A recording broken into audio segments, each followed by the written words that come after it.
Ladies and gentlemen, welcome to this week's Inspiring Leadership podcast, where I'm delighted to have my own wife, Leigh Bowman-Perks, as the host of the podcast. And we are entertaining two dogs at the same time. They've been a little bit playful. I think they've hit the wine a little bit early this evening. So behave. Stop it. Stop dancing on tables. Really lovely to interview you for this 400th podcast of the series, which is such a milestone amongst many milestones. I'm so proud of all of the work that you've been doing to spread the word around inspiring leadership and to help so many CEOs and their executive teams and organizations worldwide. And whether that's from your podcasts, your books, your coaching, your teamwork that you're doing, your speeches, you are making this profound impact on so many different people that you may never even meet, which must be very special for you. Yeah, well, I mean, thank you. It's sort of, I think it's the fact that I'm trying to learn from so many people. And I want to pass on what they've taught me to other people. And I think it goes back to feeling perhaps that I wasn't a very good leader in my early years as an army officer, certainly, that I needed to find out what was the secret sauce, because I was with really good, inspiring leaders. What was it that they had learned? Where had they learned it from? Now, some people read lots of books and stuff, but because I'm dyslexic, my way of learning is auditory, and videos and things like that, and talking to people. And so I thought, well, if I could learn from them, become a better leader myself, but then pass it on to other people, I find if I have to learn something to then teach somebody else something, it somehow sticks for me. Yeah, lovely. Do you know what I notice about you? And I think it differentiates you. I'm not just saying it because I'm your wife, but I really deeply respect the profound impact that you have and the professional service that you give that comes right back to authenticity. And so there are so many people that could do all of that reading, all of that research, all of that work, but what they present is a mask. That emotional intelligence, the empathy mask that people can create, but yet they don't feel it. And yet I see you day in, day out, deeply compassionate about the work that you do and the amount of effort that you put into every individual and every team, every person. And it's culminated in this book here. I think this is why this book is so special. It's wonderful to see your journey through that, but the authenticity and that richness, not just from your own experience, but galvanizing that from other people as well, and turning that into something that makes a deep impact on others. But it's not a mask. It's authentic. What's your thoughts on that?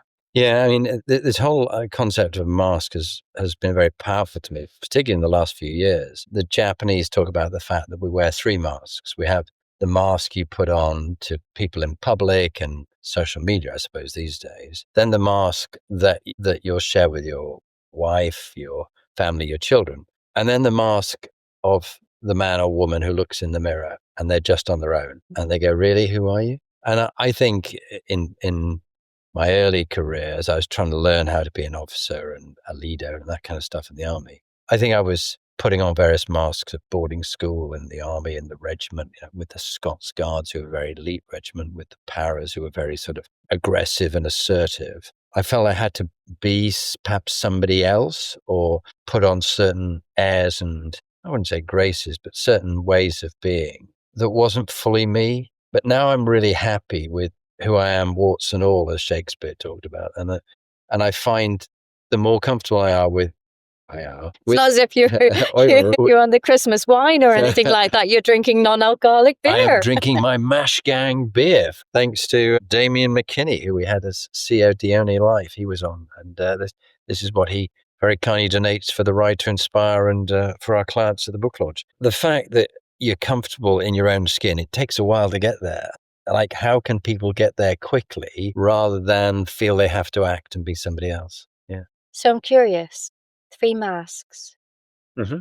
And in the interest of openness, you say one of the masks is for family and your relationship, your wife, your husband. What mask do you have for me? And what do I not know about the infamous Jonathan Bowman-Perks? Well, then this is into another area, sort of the Buddhists and the Stoics warn us of don't sort of, you can be sharing far too much. There's a lot of people who love to just share everything and just pour their hearts out there.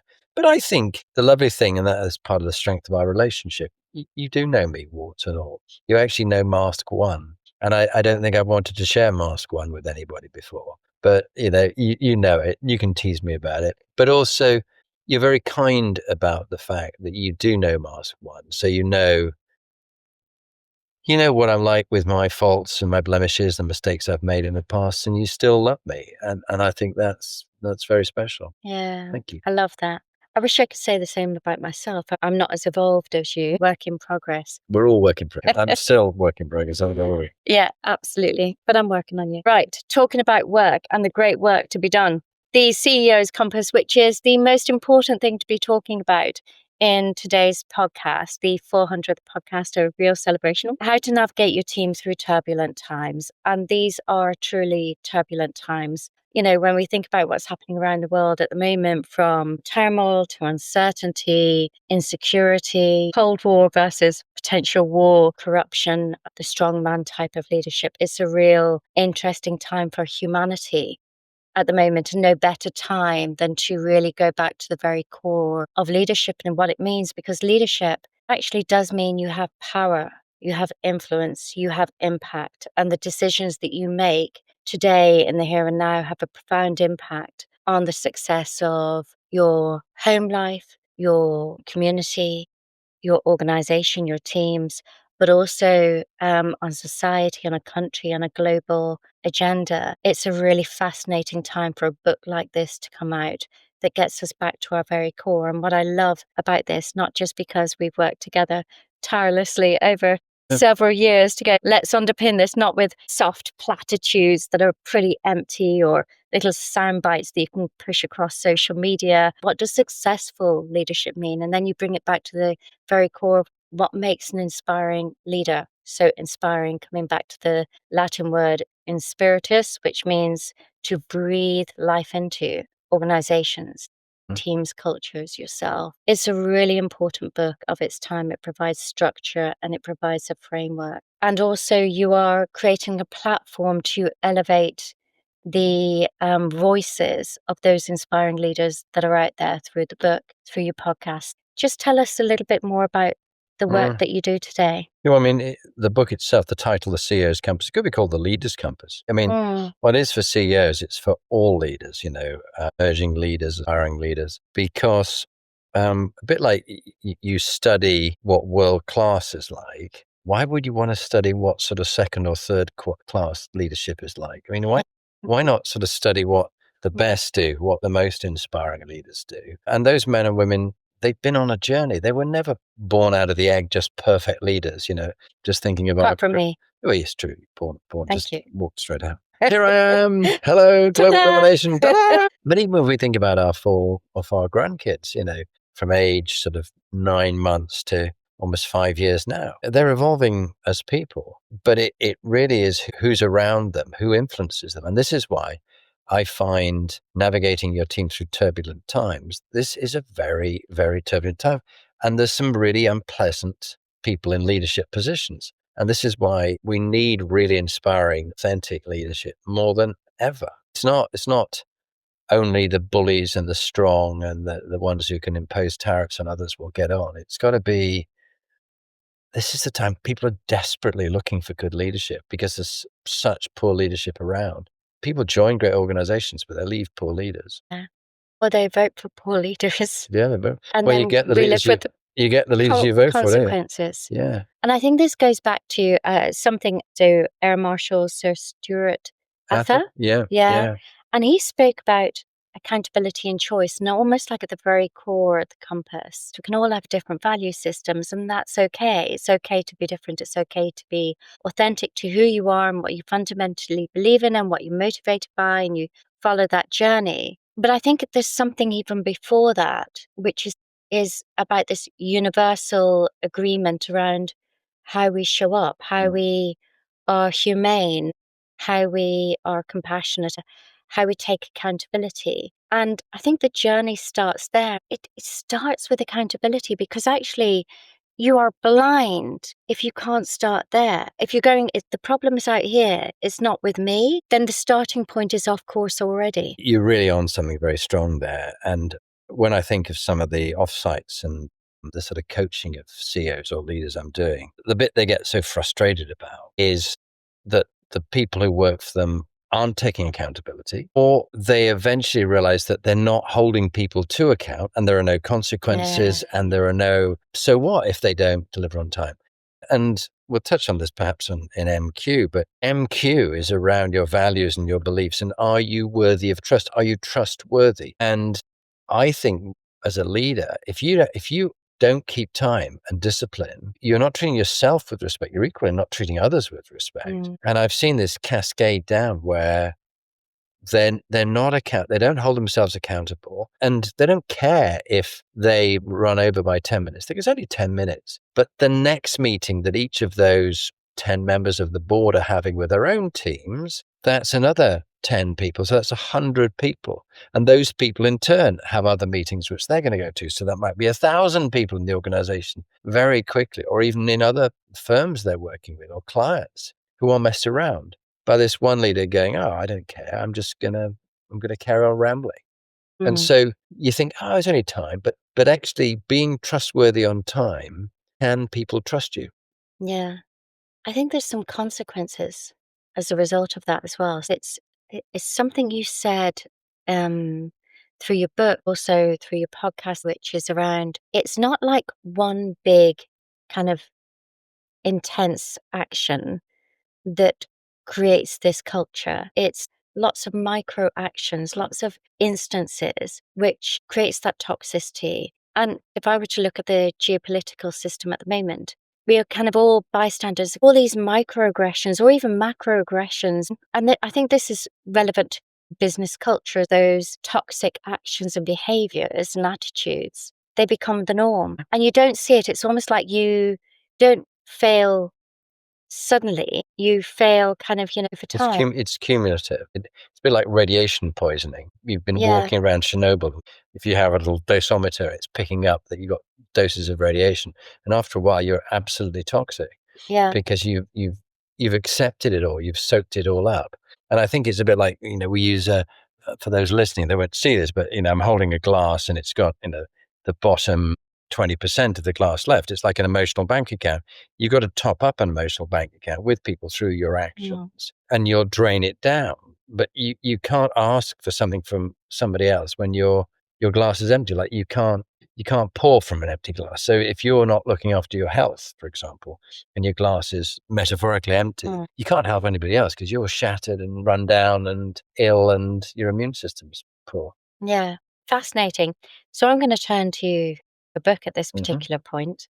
So the CEO's Compass, if you've not bought it yet, you need to kind of buy it now because it's got filled with lots of top tips, words of wisdom, not just from you, which of course you're a very wise man indeed most of the time. And then you've got a very wise wife behind you who helps you to navigate your true love. Yeah, thank God for your wife. If we turn to one of the areas that I thought was particularly fascinating, how to navigate your team through turbulent times. And there are turbulent times ahead, whether it's AI and the advances of technology, climate change, the world of work as we know it, everything's fundamentally changing. But what I loved was this quote, let me just turn to it here, by Horst Schulze. Yeah. The founder of the Ritz-Carlton, of which we absolutely love the travel industry because we love traveling a lot and we've worked a lot with the sector.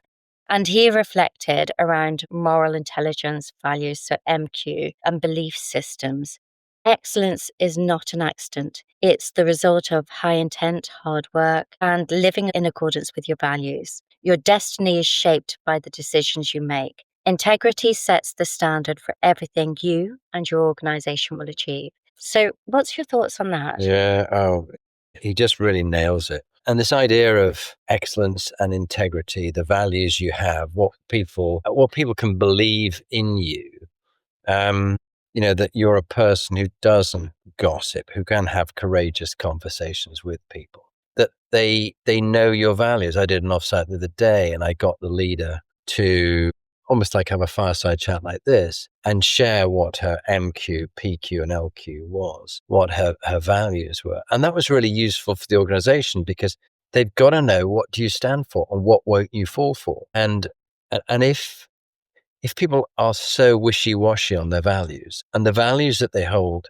don't fit with the values of the organization they're part of or leading, then everybody can smell it. It's like, it's just so incongruous. It's like, literally, it's like a bad smell. They go, this place is just like, they say one thing and they do the other. They've got these great values written on the wall or in the lift. But actually, what's it like? What does Glassdoor say about people? This survey about bitter people who feel that it isn't honoring the things they claim. So, yeah, I think Horst Schulze really nailed it. Yeah.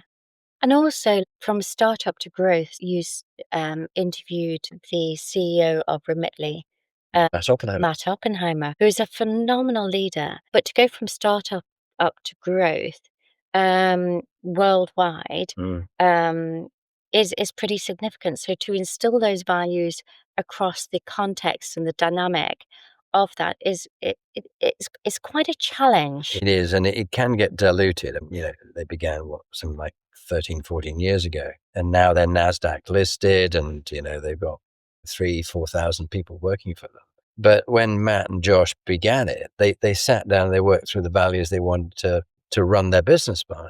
But when it gets bigger and bigger and more people join, do they take on those values, or do they just pay lip service to them? And are they being measured against those values? They have balanced scorecard as a way of rewarding people and incentivized? Are they incentivized just for making loads of money, but actually treating people like dirt? Or does it fit with the values? So I think going back to the values and having a reward system and a motivational system which is built around the values is crucial. Otherwise, you get rhetoric doesn't match reality. Yeah. One of the interesting components of running the assessments that we do, everybody fundamentally believes, yes, I've got strong morals, I've got great values, but we don't ever necessarily test when there's difference between us. We don't test the value system and then listen, learn, and understand that kind of difference. It's almost like, oh, you're this and I'm that, therefore you're wrong and I'm right.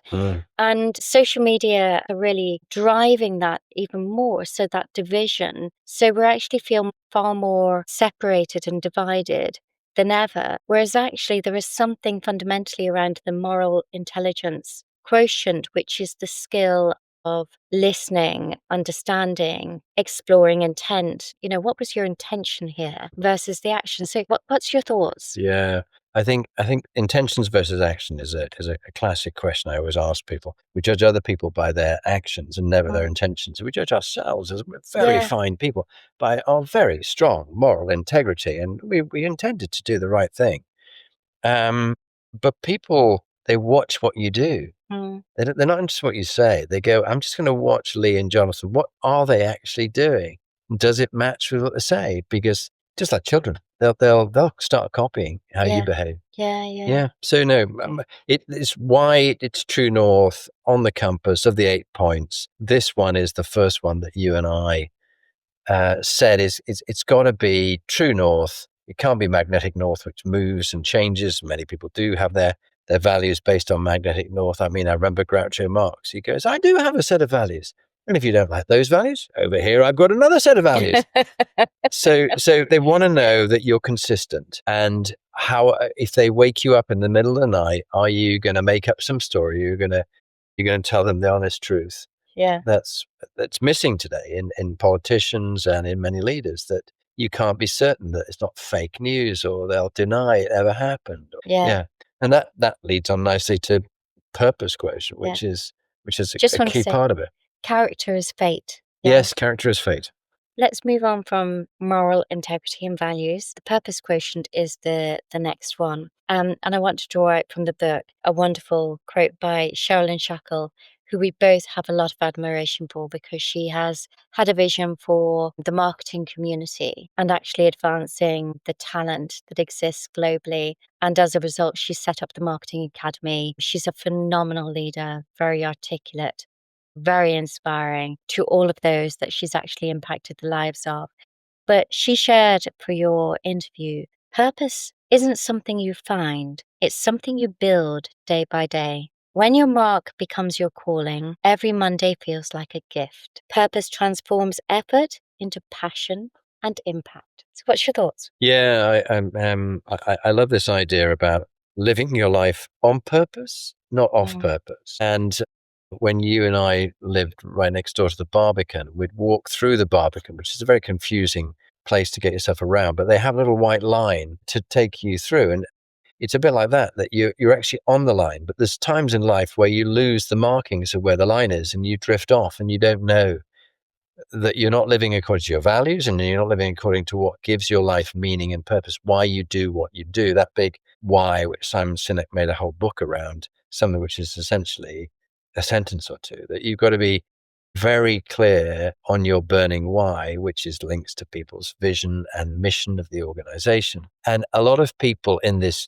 turbulent times, when there's so much uncertainty going on, they're asking for more and more certainty. I want to be certain. I want to be certain, but you can't be. And one of the leaders who we interviewed on the podcast, he said, I think it was Ozalashi, he said, they want certainty, but I can't give them certainty. What I can give them is clarity. This is what our mission is. This is what gives our organization meaning, and this is why we do what we do. And there's another leader, General Stan McChrystal, who did Team of Teams, which is a superb book. And when he'd left the military and he was running his business, which was around consulting and coaching and leadership, he'd begin every meeting. One of the guys I had on worked for him. And he said he began every meeting by going, this is our purpose. This is why we do what we do. And I think without that clarity, you drift off all over the place. You drift off purpose. Yeah. So it's partly for yourself, but also how you enthuse that and embed it through the organization as well. Where have you seen it in your work that it's really worked well, or where has it come awry? So people with a very clear meaning and purpose. I mean, I think of, I suppose I'd go to Matt Oppenheimer, I talked about earlier with Remitly, improving the lives of immigrants. And now he's widening that gives them meaning and purpose, but helping others and their loved ones to deal with all issues of, financial security and their banking and things like that. And I think when people don't have a clear meaning and purpose, they start to really drift and the business is a bit lost. Well, we were doing this, but now we're doing that. And we're not quite sure why we're doing it. Well, to pay the mortgage, or just to make lots of money. That people won't get up. I mean, people obviously love to make money, but there's very few people who get excited about just going to work just to pay the mortgage. They'll be there, but they'll quit but stay. That like you've got them stuck there, but they're not really motivated. So it is when people are passionate about what they do, they've got that sense of meaning and purpose. You just reminded me of something here. So as the CEO of the Inspiring Leadership Foundation, sometimes I absolutely know what I want to achieve and deliver for the organization that helps to drive social mobility in a world where actually that gap is just growing, and the difference between people who are hidden and underserved is just so important and yet so overlooked. Or there's lots of people that feel that they are doing good, but actually it's struggling to make that transformational change.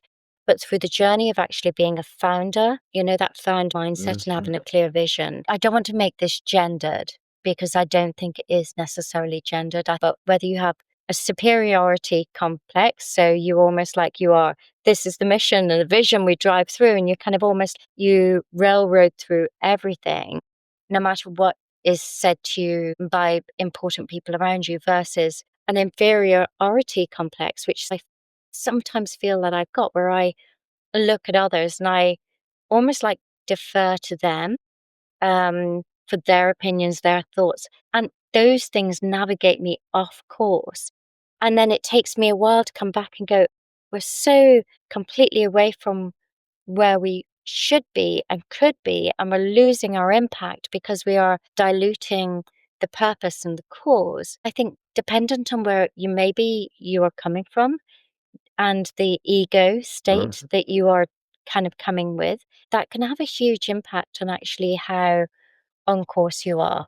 just thinking about the Ride to Inspire, which you do as a charity fundraiser. The second year is coming up, and I think it's the 13th to 17th of May, 2026. So guys and women, come and sign up and come and ride with us. But beginning at Silverstone, ending up at Anfield, Liverpool football ground, which is going to be two incredible stands with speakers and things like that.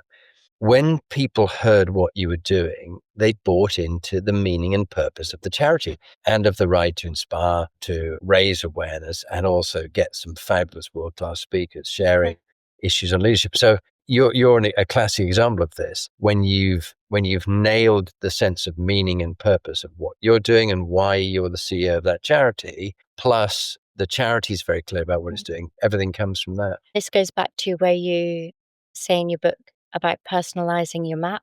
What's your cause, your purpose, making it important to you, and then following and navigating that. But I just want to say, for all of the followers, there have been more naysayers along the way. So year one, there have been so many naysayers. I could have pulled the event. There's so many times along that journey where I was just exhausted by this. I'm not going to do it. I don't believe in myself anymore. I don't believe that we can do it. Year two, we've got an amazing experience. It was absolutely superb, and everybody's going, when's the next one? You've got to really hold your nerve despite the naysayers, and that's the role of the CEO or the entrepreneur as well. And I was listening to some Buddhist teachings. I've been listening quite a lot recently, and they talk about this as being like it's a candle that you've got on a windy day, and you've got to be very careful that you expose it to all these naysayers, these people, and they'll blow it out. You go, oh, forget it. So you've actually got to protect it and really get it going so it can survive once it's exposed to all the criticism. And then again, this links, I suppose, nicely into the next one, the health quotient, because you as the leader, CEO, in your case of the charity, you've got to look after your health, mental and physical health and well-being, because you are going to be battered and bruised. It's a turbulent time. You got to navigate your team through these turbulent times. And if you haven't looked after your own health, your sleep, the food you eat, how much alcohol you have, exercise, all this kind of stuff, your energy levels won't be what they are when you're at your best. Health it's not in many of the leadership models that you and I have studied over the years, but it certainly is in our compass. And I think it was you that actually said we've got to have health in here, and you're quite right. Yeah. And so it's almost like MQ and PQ. You talk about those in your book as being the absolute anchors. HQ, health and well-being, is the fuel to the engine, is the thing that keeps you going. That was absolutely captured by Anna Hemmings, MBE, 6 times world kayaking champion. And she warns of the old adage, no pain, no gain does not make sense. And I think this is maybe our era of leadership actually as well.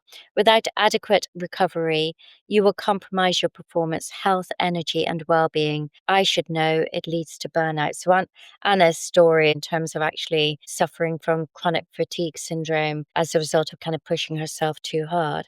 But she talks about guarding your health and that oscillation between high performance and health. So talk to us a little bit more about that. Well, personal story in the last days, working well in the gym, I eat a very clean diet. I haven't been drinking alcohol for the last couple of years, really. And Leigh Just is. saying, I am. But very, very lucky with the trainer, your trainer, Keegan, who trains me as well, Keegan Bernstein, and then Adam Northover, who's been training me. And I was working well in the gym, and I was running, and that was going great. I wear this, wearable device. Well, I'm not sponsored by them. There should be Whoop. But I was getting like 92%, 95%, 85% recovery for about the 5 days beforehand. I had a streak of 7 days in a row where it's just really going well. Training hard, recovery, train, recovery. So I do day on, day off. And then I went away to do an offsite in Germany, and the travel. I did actually train once I was in Germany, but I normally train in the morning. I trained, I don't know, it must have been at about 6, 7 at night. I run quite hard sprints and then sprints walking to get the heart rate variance up, and zones 4 and 5, and then down to zone 2 again, then zone 4 and 5, and then a leg exercise day, which was quite hard on the weights. And then I had a a late dinner, and then I work till sort of after midnight, sort of midnight, and then up with a time zone difference at about 7 in the morning. But the pressure was on because I knew I had to facilitate 20 people, and then there was a dinner that night, and then again late night. But during the night, my mind was buzzing, working all that day. And I was right down at the bottom, 25% recovery, red recovery on both days. But then I came back, went to see our daughters, Haire and Bryony, and their family and granddaughters in London, and deliberately got lots of sleep and slept at midday and recovered. And I'm now back to 92%. So you can see you really can burn yourself out if you're not careful, and you need that recovery time. And I'm now raring to go. So can I just say, we've both got slightly different personality types here when it comes to this. That to me, just listening to you sounds exhausting. But if I were to also think about people who are the high performers that build this into their day-to-day, and I've done it too, where I've been trained by BBC Gladiator, Zach George. I actually want to do a shout out to Zach here, because Zach is understanding and appreciating that that connection with health and well-being, and particularly fitness, it starts young. And so he's navigating that process by working with schools across the country and helping young people to really understand the benefits of being fit and healthy, addressing their nutrition, etc. So health and well-being to you is one thing, and health and well-being to me is something slightly different. I think, again, this comes to different systems and focus and values, etc. So I don't get up in the morning and go, right, I've got to get my fitness regime up and running. Whereas I go, right, how do I look after the grandkids and iron their clothes and their uniforms? Or how do I make sure that I look after the family? And then how do I work at the CEO? And there's all these different kinds of components. And as I think about our daughters and the dynamics that they're going through at the moment, they'll be in a different mindset where health and well-being to them is, how do I perform as a leader or as an executive in my organization without taking that work home in the evening, in between feeding my children, getting them to bed, knowing that I'm going to be up 2 or 3 times in the evening, etc. And so the pressure, it's almost like we have to be healthy and fit and all these kinds of different things because social media and high performance tells us so. But there's also a narrative which is contextually right here, right now. What does health and well-being look like for you? What's your thoughts on that? Yeah, I think everybody has to adapt it to what works best for them. It does require a discipline. And the temptation is, I'll get fit when, ... Sure. I'll start after Christmas. I'll start in February. I'll start, or they start in Are you replaying my narrative back to me? That's not the purpose of this podcast. Many other people say this, nothing to do with you guys. Note taken. But people it's always going to be another day. It's like, do it now. Start it now. And I think even if it's like, do 5 press-ups, do 5 sit-ups, just get in the morning, get up, do 5 press-ups, 5 sit-ups, no more. That's it. Just begin with small increments. And it's this Atomic Habits, James Clear, very, very good point that, have your gym kit right by the bed or have a mat beside the bed. So you just roll out of bed and you do the press-ups and the sit-ups on the mat. Because you see a mat, then you go, oh, that's what I'm supposed to do. So little incremental improvements, just like, people will go, well, I smoke. I'm not going to give up smoking. No point at this stage because I'm so old. It does. Giving up smoking at any stage makes a difference. Giving up or reducing drinking alcohol makes a huge difference to people's sleep or whatever it is. Now, there's our friend Adam who said, Jonathan, no, you're not going to live longer just because you've given up alcohol. It just feels like it's longer because there isn't alcohol. But, it's an addictive, it's an addictive substance, as is fast food. And a lot of people that I come across and work with are addicted to food. It's their crutch. So when they're under huge stress, and a lot of people are under massive stress, they rely on alcohol or food or chocolates or sweeties or whatever it is. And they don't do any exercise, but exercise will really help them. So, enough about me. No. You can clean up your food. You can minimize or eradicate your alcohol, and you can give up smoking, vaping, all that kind of stuff. And you will perform better. Your brain will be clearer, the brain fog, you'll sleep better, a whole range of things. And sleep is the platform for health and well-being. Got to get the sleep in. Yeah. It goes back to what you were saying as well. It's just do something rather than nothing. Yeah. Just one simple change that you can make and turn it into a habit. Exactly. And people go, I'll wait until I'm ready to train for a marathon. No, just go and do a kilometer. You don't have to go and do 10 kilometers, a mile. Just do something, even if you just get into the gym and come out after 5 minutes. Just begin. And also, it's not just about physical health, it's mental health. And as I think about the pressures that everybody is facing at the moment, financial, physical, work, time, family, a whole kind of range of different things. It just that there's an awful lot of pressure out there. Actually, one of the things Danny Haine, my chairman of the charity, talks about keeping perspective and the importance of that. But with that, I think there's something about being boundaried, whether it's around your relationships, whether it's around your work. And we've had some conversations with our kids lately around creating those boundaries, haven't we? Yeah. And this is where the great danger of highly successful people that you and I interview and coach and work with is they do become workaholics, and it's a different addiction, but they will work all hours, all weekends, all their holidays, and everything in life is possibly prepared to pay the price and live with the consequences. But sometimes they admit, and it's in the book, as you know, that the price and the consequences are too high. And it does really, looking after your health does require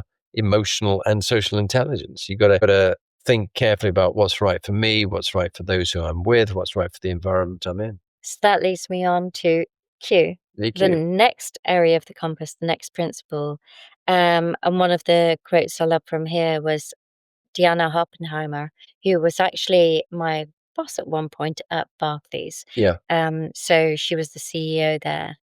And she said, leadership is fundamentally about people. Don't avoid the difficult, honest conversations. Be embracing of this approach. Leaders empower teams to grow, overcome obstacles, and achieve their full potential. EQ lets you connect, empathize, and draw out the best in others. Yeah. And she really espoused that, didn't she?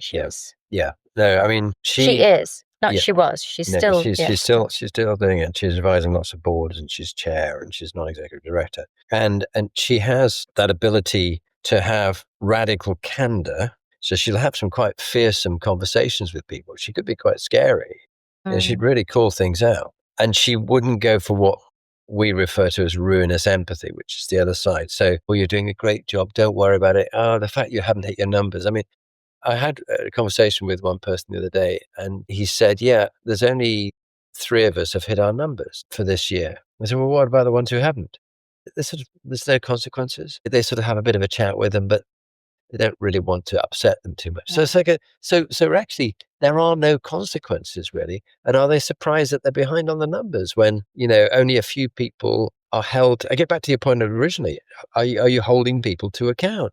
And so I think the key thing in emotional and social intelligence, yes, of course, it's managing your own emotions, that monkey brain that they talk about in Buddhist, that it jumps out of its cage. You can't control your emotions. You can manage them, but they are like a little chimp running around the house. And here we've got Archie, who's trying to be a little chimp. Just sit. You just sit there. Can't see the dog at the moment, but he's Archie's decided to join in the podcast. Yeah. And what it needs instead is to use your emotions intelligently. People are not reading how they're feeling. They're not picking up how others are feeling, and they're not reading what's going on in the organization. So it's almost like a radar that you've got to pick up, and it's back to listening well and asking great questions. Yeah. And I think even when you have great emotional intelligence, because we're all human, right?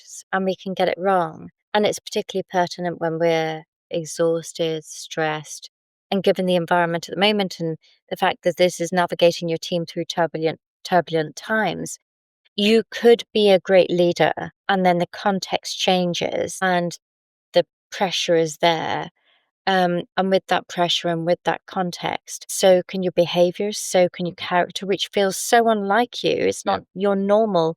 Emotions get completely taken over. And you've seen this with me.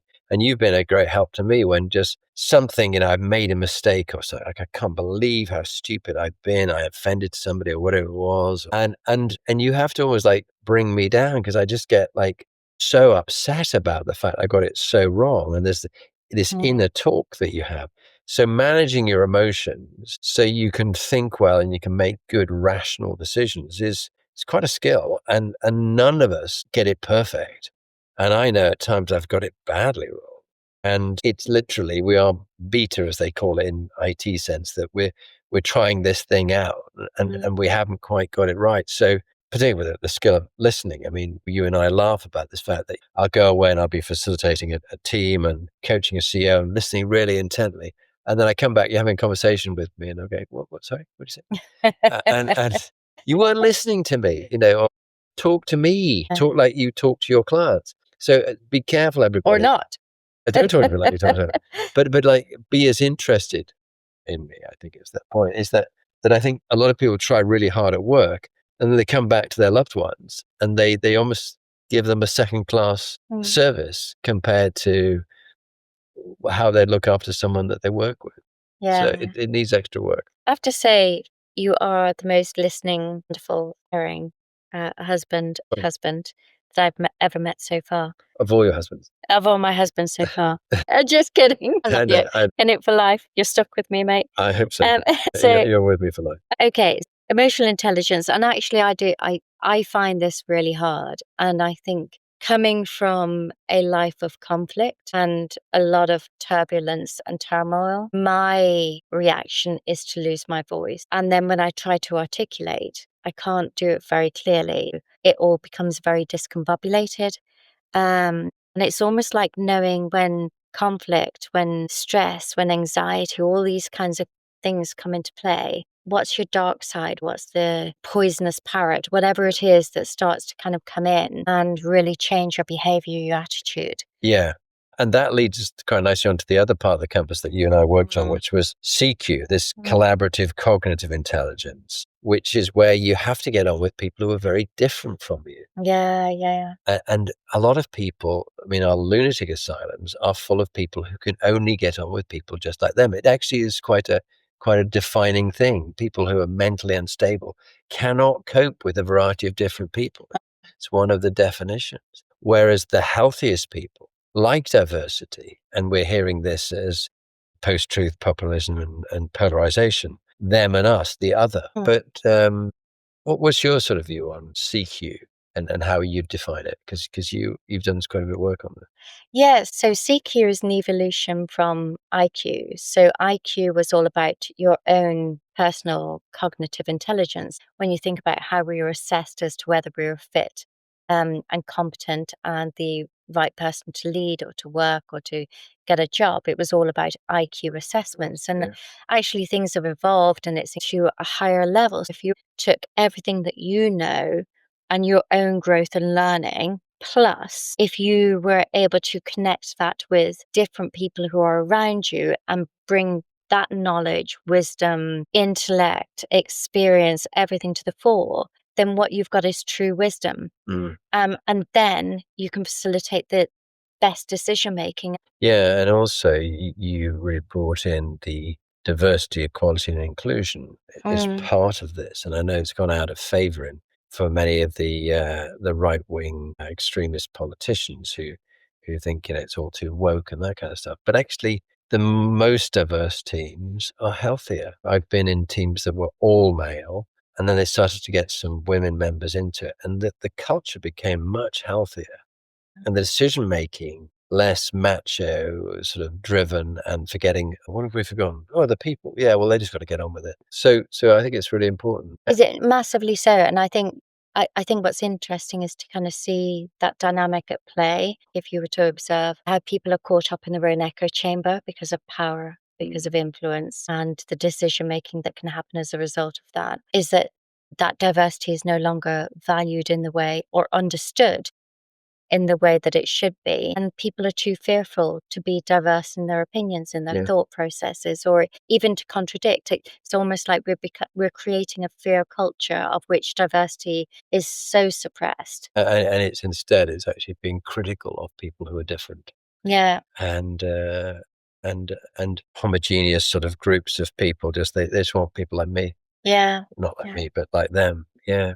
I've seen you really facilitate this well with CEOs and executive teams, where actually you make sure that every voice counts. Yeah. If you're in the room, be in the room, you participate. That's really important. And also to facilitate a process where actually everybody has a role in contributing. You can't be the wallflower, you can't be the dominator, you can't be the oxygen thief. You really help to facilitate those things too. I brought that one up with a group the other day, and I told them the story of the chap who wanted some extra time at the end of an offsite one evening. It was late in the evening, and he said, I know I need to work on my EQ, and I'm not very good at it. But, will you help me? I said, look, it's really late, but are you sure? Could you be present for 10 minutes? He said, yeah, I can. So we're in there, and it's a minute in, and he put his phone beside him on the sofa. We're talking, and his phone buzzes. And he reaches for it. And I went, don't you dare! And he went, oh. I said, scared the dogs. I said, do you know who that is? And he goes, no, I have no idea. I said, well, what kind of message are you sending me? He said, what do you mean? I said, you've just said you want to spend 10 minutes about you with me, with me listening, giving you full attention. And instead of paying attention to me when I was talking, you answered the phone, and you don't know who it is, and you weren't expecting one. You didn't say, look, I got a priority call from the president of Barbados and I need to talk to him. You just went for the phone, because that's what people do. They go for the phone, not the human. Here's a clue. Go for the human, not the phone. I absolutely love that. One thing that I'd like to pick up on in CQ is on a personal level, because I was reading something lately, and we always talk about we are the two halves of the amulet. So you join us together and we're whole. And then I read something recently that said, but as individuals, you're already complete. Correct. Yes. And I thought that was very powerful and actually transformational just for me internally, where I actually think I'm complete with you. No, you're complete on your own. Yeah, you're complete. I think it's so important you've said that, actually, because I want you to understand that you are so crucial to my life. And yet, when the time comes for me to go, you'll be okay on your own. You're good enough on your own. You are complete, a whole person, as a leader, as a mother, as a woman, as a grandmother. You're okay on your own. And I think we mustn't become dependent on other people, so that they call it symbiotic, something symbiotic where it can't live without the other. It would die. So it is important to know that the other person, if it's your romantic partner, the other person is crucial to you. And yet you are okay on your own. I think that's a really well said point. I'm going to move on to the global CEO of BT, Gavin Patterson, who said, you learn far more from your setbacks than your successes. Every time it didn't go to plan, it forced me to reflect, adapt, and come back stronger. So resilience is forged in setback and how you respond, and it writes your story. What's your thoughts? Yeah, I mean, resilience is such a key part of the success of leaders, and it links back to health quotient. So you don't want to overdo your resilience, be so resilient that you break yourself emotionally, mentally, physically.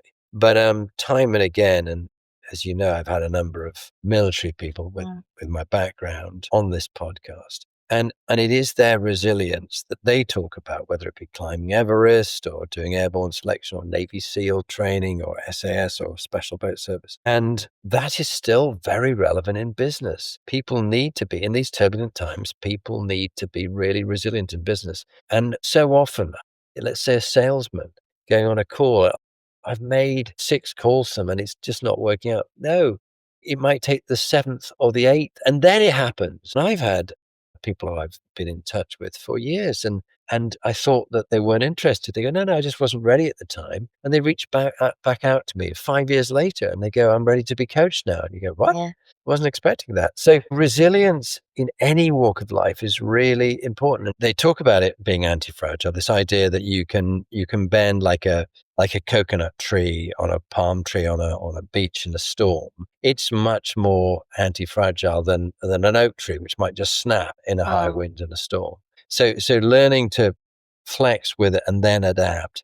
But also it comes back to Anna Hemmings with her comment about getting recovery and rest. And so, yes, by all means, be resilient, but don't be pig-headed. So being resilient doesn't mean you're just stubborn and you refuse to give in, even when you're wrong. You are always open to learning from it. So I think resilience is a key component, but then that links nicely with brand quotient. Can I just come back to this a little bit? Yeah. Because probably one of my biggest points of turmoil and change is a woman that was a coach, actually individually but to both of us at one point in our lives. And she spoke about you can be driving along in sixth gear, the landscapes and everything passing you by, but you're just feeling the buzz, kind of just driving at speed. And then sometimes you just need to take it down to third gear or second gear, or, and just slow down. I suppose partly what resonated with me was actually I always felt I had to be in sixth gear, like that's speeding along. Otherwise, I wasn't performing. I wasn't a high performance car. And the other thing is, she not long after coaching us individually, she passed away. To me, resilience is also about perspective. And we work so hard, we're so focused, and yet we lose perspective along the journey. What's your thoughts? Yeah, well, I mean, she was an incredible coach and made a huge impact on both of us. And she actually knew she was dying, but she never said anything to us.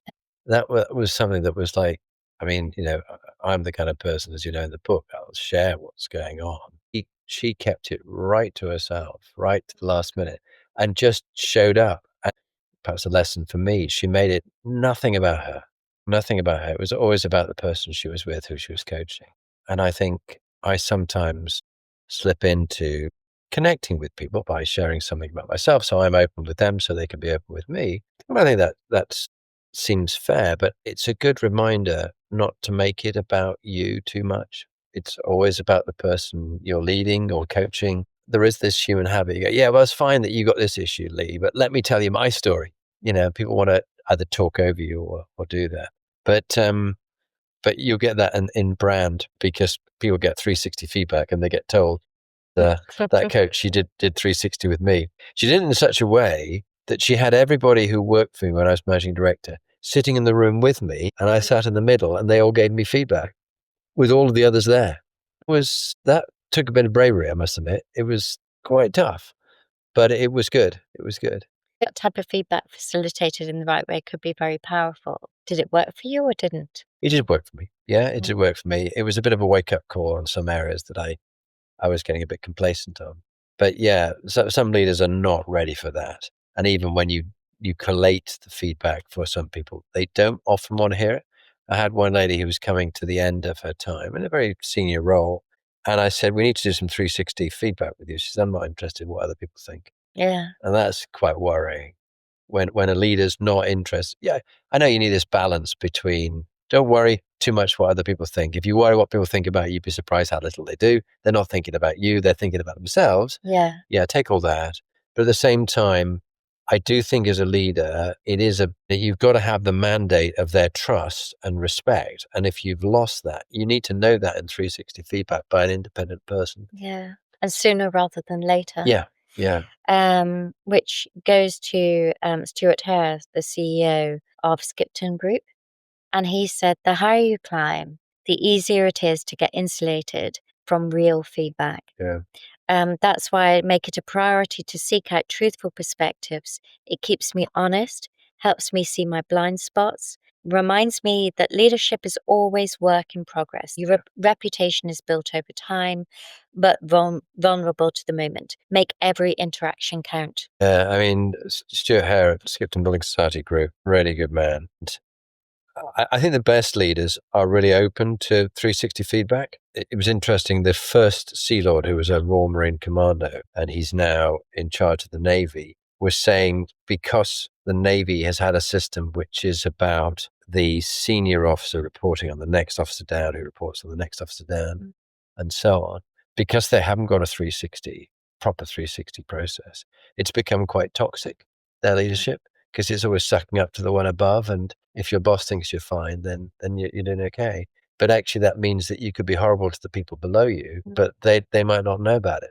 So 360 feedback uncovers the toxicity in a system and it wouldn't let it get away with it. So I think it's a really healthy limiter on the power crazy psychopaths and the Machiavellian sneaky narcissists. I think it's important. I think facilitated in the right way with the right support mechanisms following it on from it as well, because to hold a conversation, it goes back to your earlier comments about having that open, honest feedback with people. It's a real skill. And then to turn that feedback into the open, honest feedback at a timely manner into transforming the behavior. Again, that's a real skill because you have to be the trusted confidant to facilitate that with a leader. Some leaders are open, a lot of leaders really struggle, but that's the work that you do. So share a little bit more about the work that you do with executives to really help to hold the mirror up and then do that transformational piece of work. Yeah, they find it very helpful to have psychometrics. So a variety of psychometrics about what makes them tick, why they are, why they behave as they behave, what motivates them. And then the 360 feedback, the key is that they pick a couple of areas that they want to work on and they thank people for their feedback and they look forward to getting feedback from people to catch them doing things right, working on those two behaviors, and then retaking it perhaps a year later to see whether they actually have. Or people, sometimes you could do it month by month, where they have a group of about 7 or 8 people who they check in with about how they're doing against these areas. Yeah. And that works well.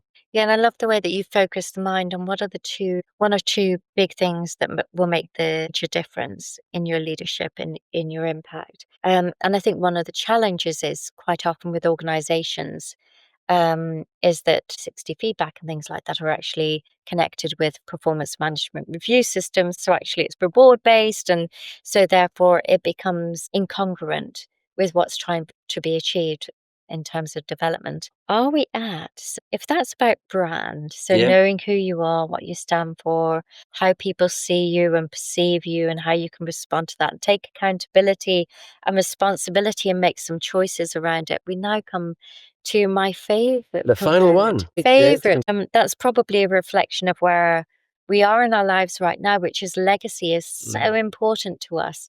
You know, we've got more years behind us than ahead of us, undoubtedly. I certainly have. Well, possibly. certainly So unless some miraculous thing comes along from Elon Musk, Lord Dr. Michael Hastings Oh, said, yes. Yeah, very interesting man. yeah, I contended for the multitude, was an advocate for those without a voice, those living on the margins. I gave them hope. Legacy is about leaving things better for organizations and equipping the next generation. Talk to us a little bit about legacy, the final component. Yeah, I mean, you are making a huge difference. The legacy you're leaving, touching the lives of the people and the beneficiaries of the charity. And as you discussed earlier on, I want to positively touch the lives of the largest number of people. And I understandably expect that many of them I will never meet. But that is my legacy, that I inspire leadership in other people, who in turn inspire leadership with those who work with them, for them, or they influence them, which is why the CEO's Compass and the work I do, I aim specifically at CEOs because they have the largest command remit to touch the lives of people in a positive way. And so however long I've got or whatever it is, I really want to not die with the music still in me. I want to get the message out there. And so I think it's stewardship. It's leaving things better than you found them. And it isn't about monuments. It's about moments. It's about how you touch the lives of people in that moment that you're with them. And so legacy, a really important part. And that sort of legacy, moral quotient, and purpose quotient are what you and I call the 3 keystones in a Norman arch in an old church or something like that. More pressure, because they're wedge shaped. The more pressure is brought down on them, the firmer they become. They are key elements of what you do. What's your thoughts?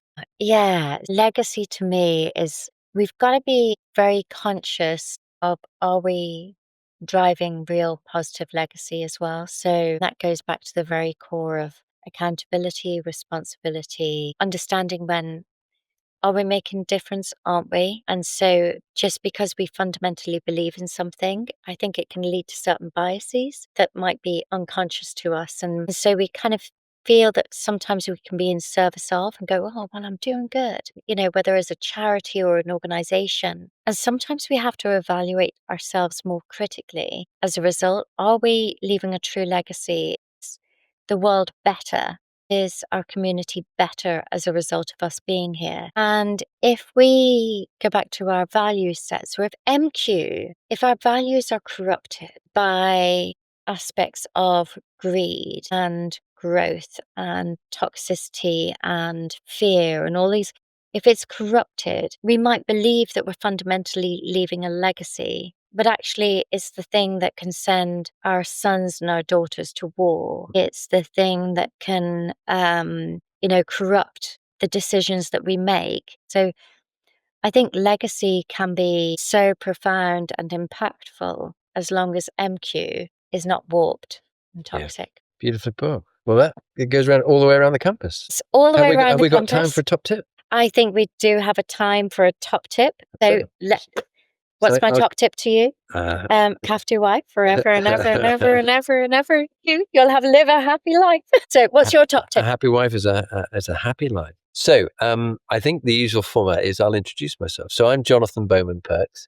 I'm doing a podcast with my wife, Leigh Bowman-Perks. The book that we've been talking about is The CEO's Compass, How to Navigate Your Team Through Turbulent Times, which has just come out. And we are celebrating episode 400. This is episode 400 coming out in Christmas 2025, just turning into 2026.